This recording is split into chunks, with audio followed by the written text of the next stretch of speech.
Republic ಕನ್ನಡದ ಜೊತೆಗೆ ಮಾತಾಡಿದಕ್ಕೆ. ಮಂಡ್ಯ ಜಿಲ್ಲಾಧಿಕಾರಿ ಜೊತೆಯಲ್ಲಿ ಸಿಎಂ ವಿಡಿಯೋ ಕಾನ್ಫರೆನ್ಸ್. 12,000 ಕ್ಯೂಸೆಕ್ ನೀರು ಬಿಡಬೇಕು ಅಂತ ಬಂದಿದೆ. ಲಾ ಅಂಡ್ ಆರ್ಡರ್ ಬಗ್ಗೆ ಎಚ್ಚರಿಕೆ ವಹಿಸಿ. ಪ್ರತಿಭಟನೆಗಳಾಗಬಹುದು, ನೀರು ಎಷ್ಟು ಆಗಬಹುದೋ ಅಷ್ಟು ಬಿಡೋಣ. ಸಿಡಬ್ಲ್ಯೂಆರ್ಸಿ ಆದೇಶದ ಬೆನ್ನಲ್ಲೇ ಮಂಡ್ಯ ಡಿಸಿ ಎಸಿಪಿಗೆ ಸಿಎಂ ಸೂಚನೆಯನ್ನ ನೀಡಿದ್ದಾರೆ. ಪಬ್ಲಿಸಿಟಿಗಾಗಿ ಹೋಗಬೇಡಿ ಅಂತೇಳಿ ಸಿಎಂ ಡಿಕೆಶಿ ಹೇಳಿದ್ದಾರೆ.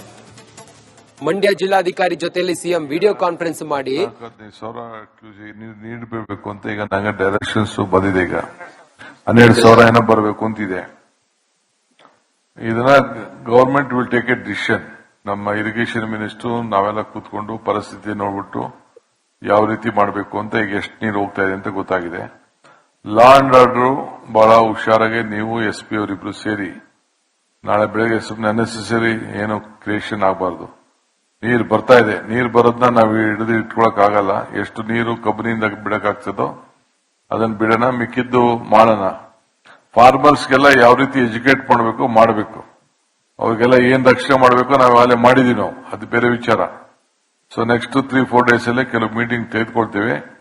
ಇದನ್ನ ನೀವು ಎಸ್ಪಿ ಅವರು ಎಲ್ಲ ಸೇರಿ ಕೂತ್ಕೊಂಡು ಮಾತಾಡಿ ಎಲ್ಲರಿಗೂ ಸುಮ್ಮನೆ ಪಬ್ಲಿಸಿಟಿಗೋಸ್ಕರ ಟಿವಿ ಇದೆ ಅಂತ ಅಂದ್ಬಿಟ್ಟು ಒಂದು ನ್ಯೂಸ್ ಕ್ರಿಯೇಟ್ ಮಾಡಕ್ಕೆ ಮಾಡೋದಲ್ಲ.